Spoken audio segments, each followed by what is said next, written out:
Reliance Commercial Finance presents Self-Reliance Mantras. Ways of raising funds. तो आज हम एक बहुत जरूरी टॉपिक डिस्कस करेंगे, फंडिंग। हम खुद के इन्वेस्टमेंट और आइडियाज के सहारे आगे बढ़ तो सकते हैं, पर अगर सही समय पर किसी का सपोर्ट मिल जाए तो आसमान छू सकते हैं। तो फंडिंग या फाइनेंसिंग किससे लेनी चाहिए और कब लेनी चाहिए? पहली बात, फंडिंग तब लेनी चाहिए जब आपके बिजनेस को फंडिंग की सही में जरूरत हो।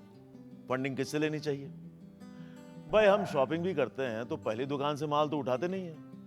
पूरी मार्केट में घूमते हैं, छानबीन करते हैं, फिर डिसाइड करते हैं। फंडिंग में भी ऐसा ही होना चाहिए। जब आप बिजनेस शुरू करते हैं तो खुद के पैसे लगाते हैं, इसे सेल्फ फंडिंग कहते हैं या बूटस्ट्रैपिंग कहते हैं। उसके बाद आप परिवार से, दोस्तों से और कभी कभी मनी लेंडर्स के पास भी चले जाते हैं। भाई, दोस्त और परिवार तो एक हद तक ही मदद कर पाएंगे, पर अगर साहूकार या अनऑर्गेनाइज सेक्टर, आप समझ रहे हैं ना मैं किस तरफ इशारा कर रहा हूं, इनके चक्कर में पड़े तो भारी ब्याज और वसूली के बीच ही अटके रह जाएंगे। इसीलिए फंडिंग के लिए प्रोफेशनल्स के पास जाइए। ये न सिर्फ आपके बिजनेस को फंडिंग देंगे, पर साथ ही साथ आपको गाइडेंस, मैनेजमेंट और अन्य चीजों की जानकारी भी देंगे, और आपको इनके कॉन्टैक्ट से भी बहुत फायदा होगा। तो अब समझते हैं क्या है फंडिंग के स्रोत, उसे कब लेना चाहिए और उनके प्लसेस और माइनसेस के बारे में। पहला फाइनेंसिंग ऑप्शन है एंजल इन्वेस्टर्स।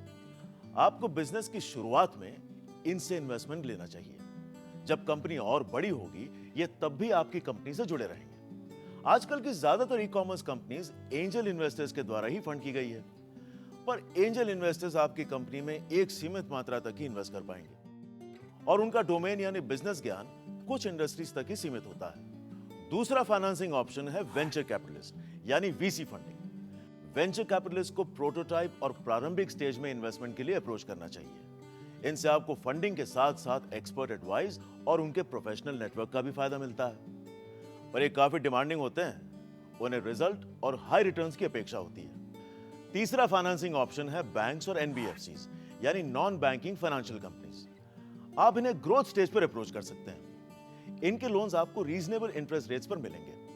आप इनसे शॉर्ट टर्म और लॉन्ग टर्म लोन्स लेकर उनका इस्तेमाल अपने working capital, machinery upgrade, property buying और मार्केटिंग जैसे इन्वेस्टमेंट के लिए कर सकते हैं। पर इनसे फंडिंग या लोन लेना है तो आपके फाइनेंशियल रिकॉर्ड्स, आपके रीपेमेंट ट्रैक रिकॉर्ड्स और क्रेडिट स्कोर अच्छे होने चाहिए। चौथा फाइनेंसिंग ऑप्शन है प्राइवेट इक्विटी फंड। यहां आप उन इन्वेस्टर्स को अप्रोच करते हैं जो आपके बिजनेस में इन्वेस्ट करना चाहते हैं। ये बिजनेस के स्टेबल होने पर आते हैं। प्राइवेट इक्विटी के निवेश की मात्रा अधिक होती है, पर ऐसे इन्वेस्टर्स ढूंढना थोड़ा मुश्किल होता है। और पांचवा फाइनेंसिंग ऑप्शन है आईपीओ यानी इनिशियल पब्लिक ऑफरिंग।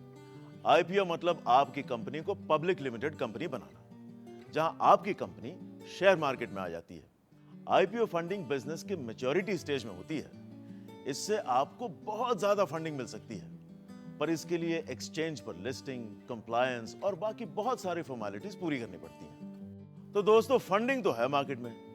आपको बस यह तय करना है कि आपके आइडिया और बिजनेस के लिए कौन सी फंडिंग सही है। पर किसी भी नतीजे पर पहुंचने से पहले लॉन्ग टर्म सोचिए, क्योंकि सही टाइम और सही फंडिंग होने से आपकी कंपनी बहुत तेजी से अपना स्केल बढ़ा सकती है। ऐसी और इंपॉर्टेंट जानकारी के लिए हमारे दूसरे वीडियो जरूर देखिए। तो चलिए फिर मिलेंगे, तब तक के लिए all the best, keep growing India and रहिए self reliant.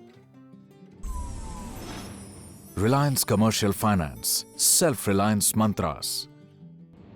Reliance Commercial Finance.